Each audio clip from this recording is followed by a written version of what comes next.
Hey, what's up, guys? Hey, today we're going to talk about how to strain your kefir, your milk kefir, and going to go over kind of some of the stuff that we use on a day-to-day basis and stuff that it's kind of, in my opinion, a must-have. And then I'll show you how to correctly massage your kefir grains to get all the probiotics that you can out of it.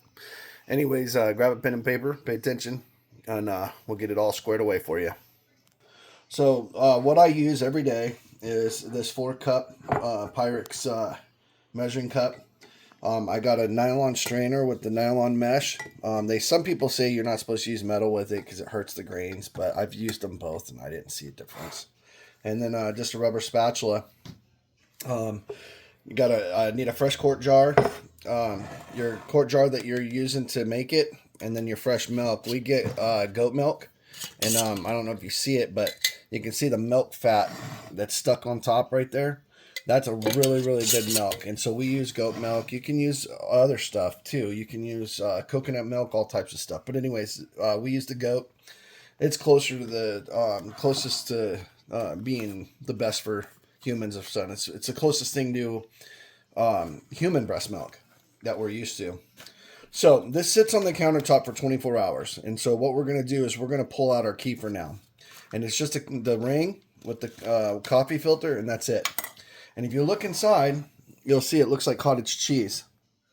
And you can see all the grains that's right there, and all the stuff's growing around. Now, if you take a look on the sides right here, you can see all these little pockets right here.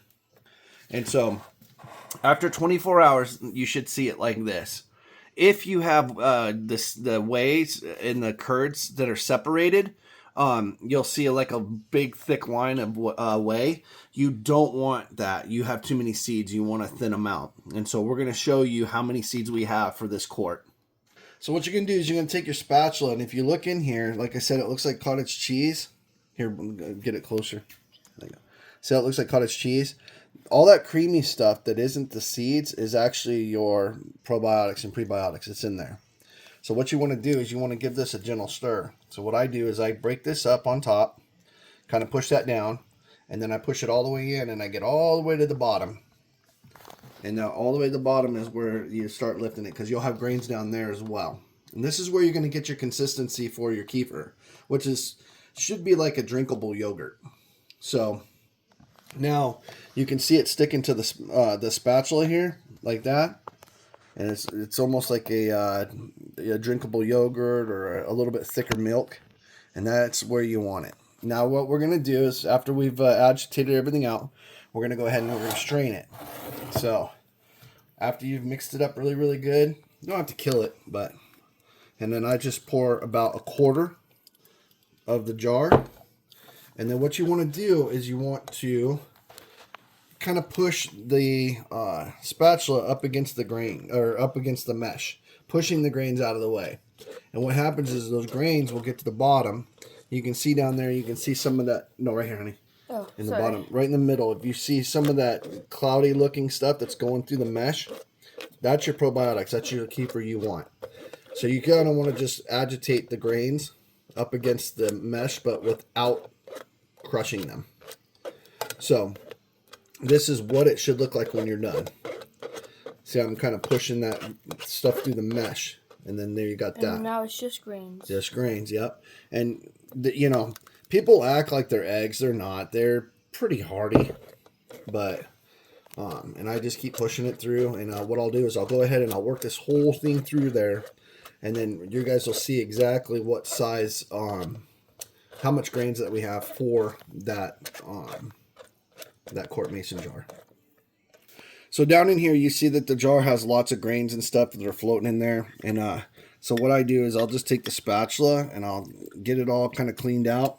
And you don't have to do a really good clean out on it, but you just have to do a consistent, get a pretty good clean out on it like that.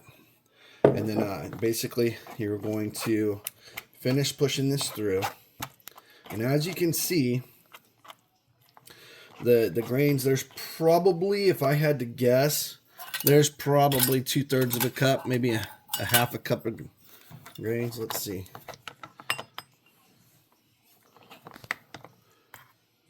Measuring now. Yeah, just to kind of give everybody an idea. Yeah, there's a half a cup of grains in here. There you go, guys. So, in a quart jar, your ideal grains would be a half a cup of grains. There you go.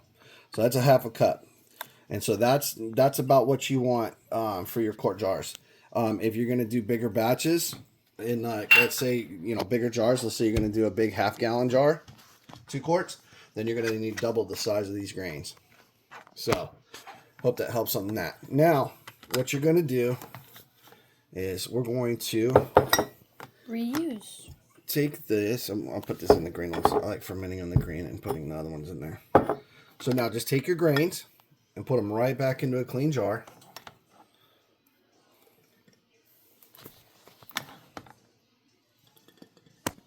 Oops, sorry. Sorry. I'm getting that right up front, right there. Yeah. Okay, so now I've got all the grains in there. Now, there's a little more stragglers, but anyways, what you want to do now is push this through. See how I'm doing this right here? Now, a lot of people will go and they go to rinse on this, but scrape your bottom. See all that? That's the stuff you want. And so that's all the healthy stuff. That's the good stuff. All right, so now we have that. So this is your kefir, and you can see how it sticks to the spoon?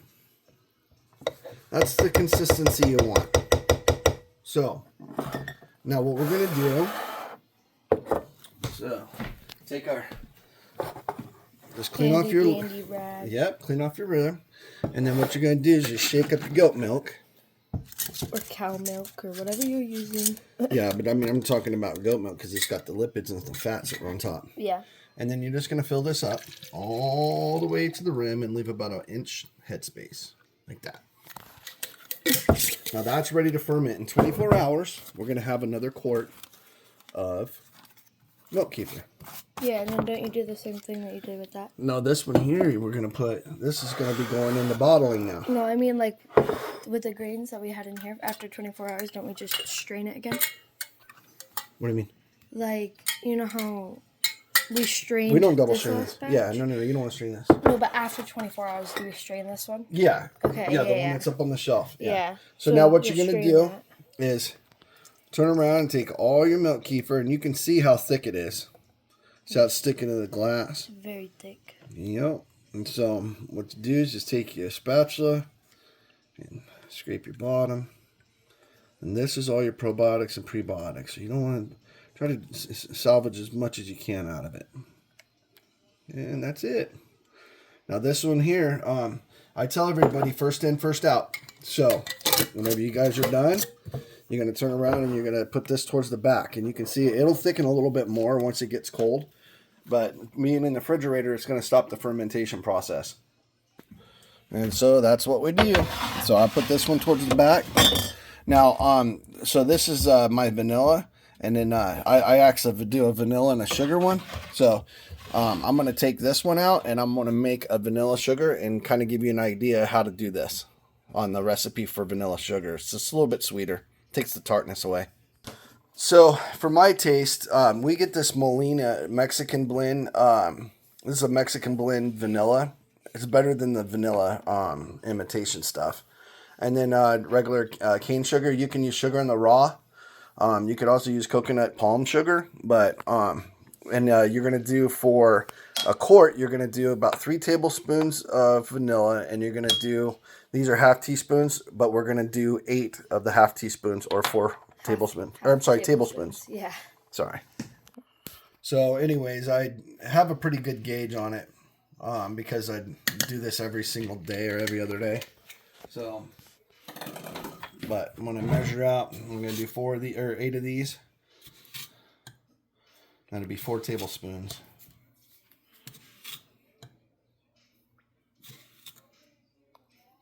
There we go. Was it 8? I think that was 6. Yeah. Was it? You're going to try to make it too sweet in there. We'll split it at 7. Okay. There we go. So anyways, and then just put your lid back on. And then agitate that. Again, it's 4 tablespoons of sugar and 3 tablespoons of vanilla. This is like one of the family favorite ones. Yep. it just makes it a little bit more palatable because kefir's tart. It has like a lemon tart taste to it. I like it because when you add the vanilla and the sugar kind of ferments a little bit while it's in the fridge, and it kind of eats off of it, and the yeast and the bacteria, and so it makes it carbonated a little bit, which is kind of crazy, carbonated milk, but it's actually really good.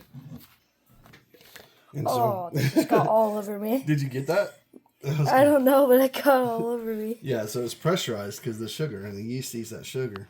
And so you got a little bit of a brown tint to it when you have the vanilla ones in there, but it's real good. Now you do drink a pint of this every day, and then we will do celery juice and carrot juice and stuff, and we just put this as a part of your diet, your juicing diet in the morning. So I hope that helps you guys. And if you have any questions, don't be afraid to ask, and I'll be able to get you whatever information that you need about it. But this builds your gut health. A lot of people don't know this, but Milk Kefir, there's 68 different strains of good bacteria for your gut, and when disease starts in the gut, you need to start taking care of your gut. And so building a good gut health starts with fermented fruits and vegetables and drinks. The problem is we don't have a palate for it anymore because of refrigeration. And so refrigeration doesn't require us to use vinegars and fermented fruits and vegetables for preservation, because we can just go to the store and we can get it fresh and we can sit it in the fridge. And so that's kind of where, as a generation, through the generations and stuff, we've lost the taste and the palate for fermented fruits and vegetables and drinks. And so, I do kimchi, I do water kefir, milk kefir, I do kombucha. And so all these fermented consumption items are going to just build your gut biome. And it's going to change your lifestyle. Whenever you start drinking milk kefir, if you miss a day, you're going to feel it. You're going to be like, oh man, I missed my kefir this morning. And you look forward to getting home and actually doing it. So anyways, hopefully this helps. And if you have any questions, again, reach out. Talk to you, and be blessed.